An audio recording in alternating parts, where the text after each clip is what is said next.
कष्ट टी है अंटा पिठी काट थाई जाऊ दर्शन कर सबुदिन जाऊँ खुशी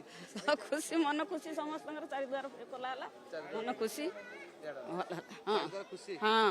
भारी खुशी बर्तमान जगन्नाथ दर्शन करने को चारिद्वार खोला है समस्त खुशी दर्शन करने जितेबाला दक्षिण द्वार खोला गला से भक्त भितर से उत्साह ये देखी बर्तमान आम ये हूँ दक्षिण द्वार अश्व द्वार जहाँ को आम कहुए तेणु से अश्व द्वार बर्तमान आप देखुं भक्त मैंने निर्द्वंद्व जो अपेक्षा रही से अपेक्षार अंत घटी एवं से द्वार खोला हो जाए खोल जापर ये हूँ दृश्य आप देखुं आम प्रतिक्रिया नवा भक्त आज्ञा चारि द्वार रे भक्त प्रवेश कर पार नथिले एबे प्रवेश कले दक्षिण द्वार खोलीगला केते खुशी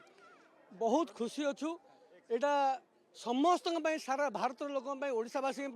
गर्वर दिन आज यही नूतन सरकार को आज धन्यवाद देवा दरकार जो चारिद्वार बंद होता आज खोलवा द्वारा समस्त मन में आनंद आसी जाइए कि एतिक जिनस जे चारिद्वार खोलने हेनी कि भीतर बेड़ा सात पाहाच पाखे जो भीतर बेड़ा जो अच्छी से खोली दि जाए तो समस्ते खुशी दर्शन करेंगे से जगह बेसी असुविधा होती लोक दर्शन कर ठेला पेला हो तेणु देखो दृश्य बर्तमान ये दक्षिण द्वार लोक मैंने बिना कौन दुविधारे प्रवेश करुछंती एवं दक्षिण द्वार ये दृश्य जबले मुख्यमंत्री पहुंची मुख्यमंत्री पूर्वर बीजेपी मैनिफेस्टो कही सरकार हेबा क्षणी मंत्री शपथ ग्रहण कर 6 घंटा भितर चारिद्वार खोल एवं ताहा ही होइछि। मैडम दर्शन कले भलरे पता है कि पहले मेन गेट ही खुला रहता है फिर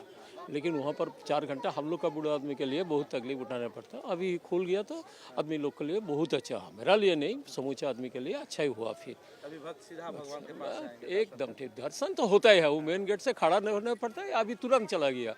दर्शन तो हुआ पहले भी। ठीक है, हम आए हैं वेस्ट बंगाल से, हाँ दुर्गापुर। पश्चिम बंग जो मैंने भक्त रही प्रतिक्रिया मो कैमेरा सह जो प्रभात देखाऊँ ये हूँ दक्षिण द्वार दृश्य जो पूर्वर कटकणा थिला पूर्वर प्रवेश अनुमति नथिला केवल सिंहद्वार प्रवेश एवं दक्षिण द्वार उत्तर द्वार बाहर लोके एवं भक्तटे देखुं पश्चिम बंग भक्त माने बाहर राज्य आसुवा भक्त एवं स्थानीय भक्त जो माने स्थानीय भक्त रही प्रतिदिन महाप्रभु दर्शन दिन आरंभ करती से को लंबा धाड़ी रही 4 घंटा अपेक्षा करी से दर्शन कर पार नथिले तेणु मन भितर गोटे क्षोभ थिला से क्षोभर अंत घटी स्थानीय भक्त माने जो माने सकाळु दीपटे लगेबे महाप्रभु पाखरे एवं तांकर दिनचर्या आरंभ करेंगे से भक्तंकर वर्तमान से खुशी खबर सबु द्वारे से प्रवेश करेंगे महाप्रभु दर्शन करेंगे।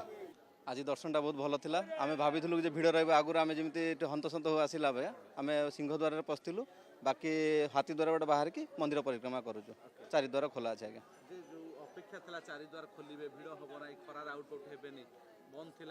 बहुत शंका आशंका भितर थिलु बीजेपी सरकार कही कि जे नहीं आम पाइला आसीगला सरकार को चारिद्वार खोलीदेबू तथापि आम गोटे आशा आशंका थिला खोल न खोले जहाँ खोलला बहुत सुविधा भक्त मान सुविधा भी है।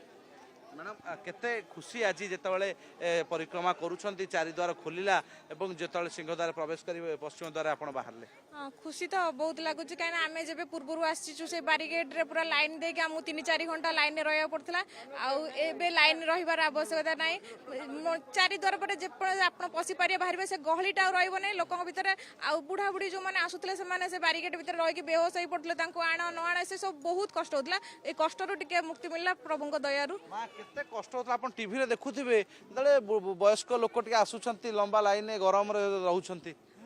बहुत कष्ट होता आगुरी एवं भगवान का आशीर्वाद सबकि सुधरी जाइए समस्ते भलरे भलरे दर्शन करी महाप्रभु को फेरुचंद लीलामय ठाकुर लीलामय सब लीला बिल्कुल लीलामय ठाकुर लीला आप देखुं मुख्यमंत्री दर्शन सारी बाहरी सारी धीरे धीरे भक्त मैंने दर्शन करी भोग लगाई ठाकुर को एवं वर्तमान सबू द्वार जेहेतु खोली जाइए भक्त मैंने प्रवेश कर जय जगन्नाथ निहाती भाव देखुं बर्तमान ये भक्त मैंने आसी बर्तमान प्रवेश करुँच दक्षिण द्वार प्रवेश करुँच ये दृश्य आप देखुं बर्तमान दक्षिण द्वार चारिद्वार जो खोला गला चारिद्वार खोली सारी आउ कौन बाधक ना आउ कौन बाधा ना सीधा साला भक्तटे महाप्रभु को दर्शन चारिद्वार फ्री हो गला जहाँ करदेला बहुत भल कर बहुत खुशी आमे जय जगन्नाथ।